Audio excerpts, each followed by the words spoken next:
Bernie here from Stamp and Eat, and welcome back to another Friday card making session with me. I hope you've had a wonderful weekend and you are ready to take on some more crafting projects this weekend. So the last few weeks I showed you how to make your own gift bag. I've shown you how to make your own gift box.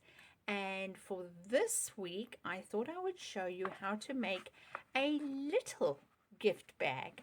Now, you may be wondering what those numbers are on there. Well, I've made a whole lot of these little gift bags for my Christmas card making Stampathon that we're going to be doing on the 5th of November here in Tauranga. So if you are local and you're watching this and it's before the 5th of November, you are welcome to send me an email and say you'd like to be there. I do need to know how many people are coming, because as you can see, each person is going to get a mystery prize based on a number. So this paper that I've made this bag from is from the Textured Chic paper, and I'm going to make another bag. Well, let's just pop that to the side using the same paper. I thought this time I could use this gold, gorgeous, pinky paper, and on the reverse it's got this stunning pink look to it. So I'm going to stay with the bling side, I think, just because it's the whole Christmas theme is what's going on at the moment in my little stamping world. I'm getting things ready for Christmas, so the blingier the better. So for this bag you are only going to need one sheet of designer series paper, or you can use cardstock for this. You're going to need to cut it at 8 inches by 11. So let's do that first. So I'm using my Stampin' Up paper trimmer, and as you can see, it's got a gorgeous extendable arm, and it's got a nice ridge on the end that you put your paper up against, so that you're always making sure that you are cutting the entire piece of paper nice and straight. And because the arm extends to 17 inches, you are going to be able to use it if you are a scrapbooker.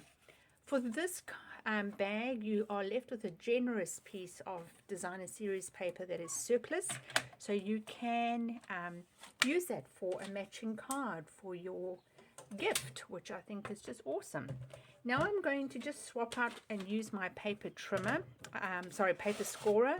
I personally do prefer using my paper scorer, and the measurements for this one on the short side is 1.5 inches. Turn it around, and on the long side you're doing 1.5, 5.25, 6 3/4, and 10.5.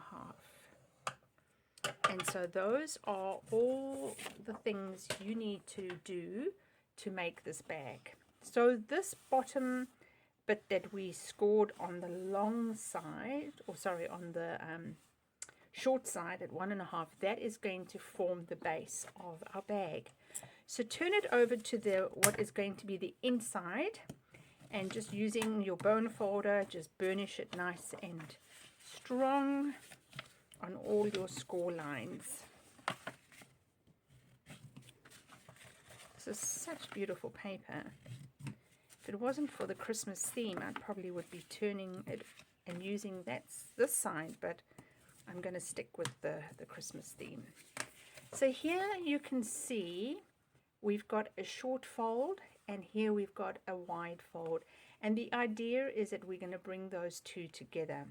But what we need to first do is we need to work on the flap. So very similar to the box and the bag of my previous videos, you're going to, there's a square here, you're going to come up to the score line and leave that. You're going to repeat on these sides, and this little rectangle you are going to remove. Okay, so you've got the rectangle cut out, you've got the square you cut and the square you cut. Now I find it easier to actually glue on the little side, and for that I'm just going to use my silicone mat, and I'm using my Stampin' Seal Plus. I do find this is a nice strong glue for this project, and you can use tear and tape as well, and do just make sure that if there's any little bits that you just turn those up. Then you're going to lie this down flat so that the bit where you've got the glue is lying flat, and you're going to take this broad flap over. Now I usually use my score lines as a guide, and if you do this really well, you may even be able to match up some lines. Now because I brought the paper to the back, that is going to become the back for my box. So you're just going to tuck in the square tabs there. You can, if you want, put glue here, but I don't generally do that.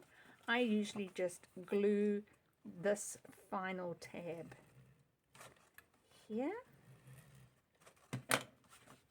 So I'm squaring that all up, bringing that down nice and flat, and I'm just going to pop my bone folder in there.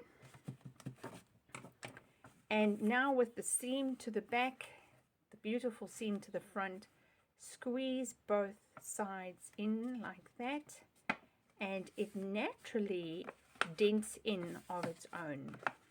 So this is a perfect gift size if you're wanting to give some, you know, obviously a really little gift.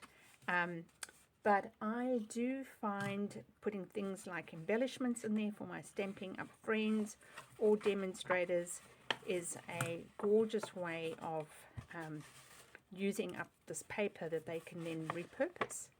I've decided to actually use the Petal Pink, and this is the organdy striped ribbon, and I'm just bringing that over the edge, and I'm just going to cut it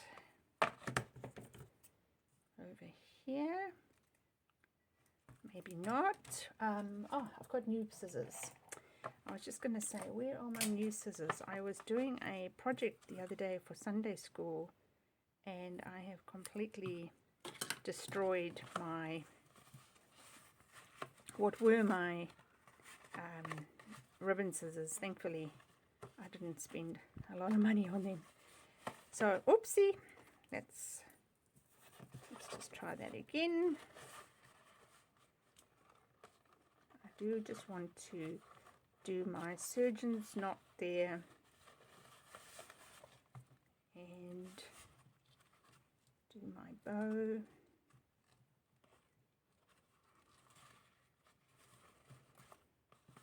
Beautiful. Isn't that amazing how the ribbon can just finish a project off? I absolutely adore the ribbons in the Stamping Up catalogues. And there you have the most gorgeous, gorgeous gift bag. Isn't that stunning? So I definitely will be coming in now that I've put the gift in this one, wrapping up some stunning. I might put some evening evergreen in there, or even actually I'll put some gold ribbon in that one. So there you have, within less than 10 minutes, a beautiful, beautiful gift bag that I would be super, super chuffed to give to a friend or receive. So there you have the measurements for a little bag. I'll repeat them here. 8 by 11 inches on the long side, you're scoring at 1.5, 5 1/4, 6 3/4, and 10 1/2. And on the short side, you're scoring at 1.5. So I hope that inspires you to go and have fun, whip up a storm with your gorgeous designer series papers, and make some handmade gift bags. And until we meet again, remember, stamp, eat, sleep, repeat.